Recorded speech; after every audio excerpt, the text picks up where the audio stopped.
This is the Bsp Tree Tuning setup I've been using whenever I want to optimize the Bsp Tree parameters. One of the first thing I do is that I set the anti-aliasing minimum and maximum to -5, -5. It is really important to understand that Bsp Tree will not affect render quality, but only tracing time or tracing optimization.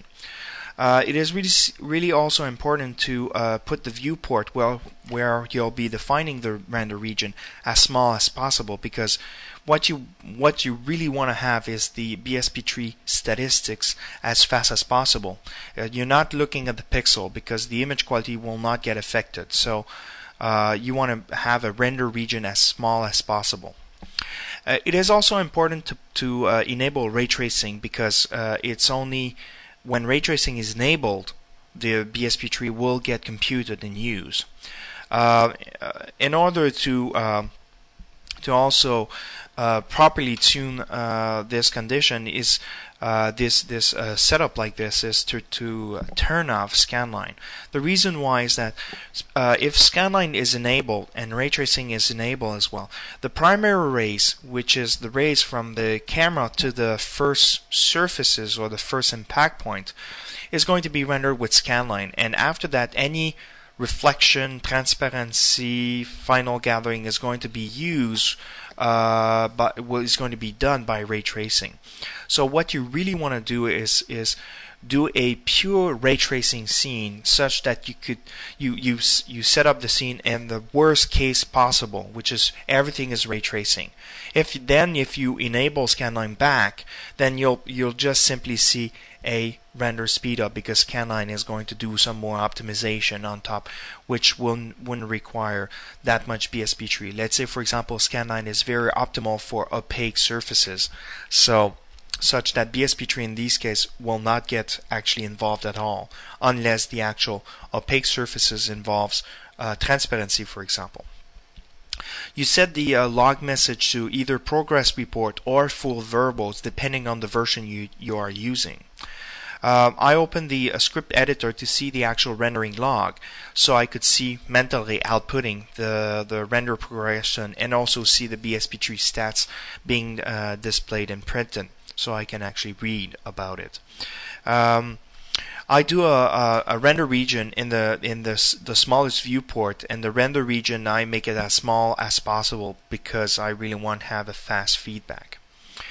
Then I proceed to tune the Bsp Tree. There's two things you could do. You could tune the Bsp Tree first, a Bsp Tree depth first, or the size. I strongly suggest that you log the size to a given value, let's say 10, 15, 20, and only tune the Bsp depth. There's really the actual two direction. Either you increase the depth, either you lower the depth. So that's really important. You take a look at this statistics, for example, and depending on the memory usage, you want to lower the leaf nodes as much as possible, and you want to look at the Bsp Tree statistics and find the best value for this, so you can increase it or decrease it. There's also later I'm going to talk about a Bsp Tree Tuner script, and I'm going to demonstrate how to use it, and that is designed to tune the Bsp Tree overnight. So you just start the script, let it run, and you come back in the morning and the actual Bsp Tree settings is being displayed. So you just have to OK the value, and that is going to be put in the scene. Something to remember, that if you do have view dependent tessellation, in the geometry approximation you have an option to say, I want to express the criterion or the criterion testing to be view dependent, which is basically in pixel space. That is really important in this case, if you do have view dependent tessellation, to do the Bsp Tree testing using the final resolution of your production. So let's say you're doing a film or IMAX movie, or let's say broadcast renders, then obviously you need to do the renders in the final resolution, such that the actual tessellation is appropriate and set properly. Another thing to remember is that geometry approximation or view-dependent tessellation will generate a certain number of triangles for a given resolution. So if you are using this small viewport thing, it will generate much less triangles, so you're actually tuning the Bsp tree on the wrong numbers of triangles. So that's why it's so important to render with the final resolution whenever view dependence is being used. And something to not forget about is that you actually do copy the Bsp tree settings that you've put in the render region options back into your pass render region options. So pass options, I'm sorry. Also, the other thing I do is if you do have a standalone mental ray licenses, is to generate an MI file and use standalone mental rays to render the MI files.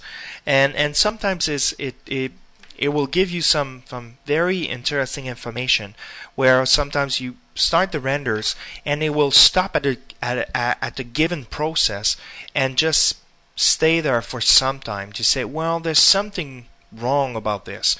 Either hair Bsp tree tessellation, either a given object tessellation, for example, either shadow map computation. So you know that it's stopping or is hanging at a particular place, which demonstrates that somehow this could be a little bit too heavy for the renderer. So I usually use this technique to tune my Bsp tree.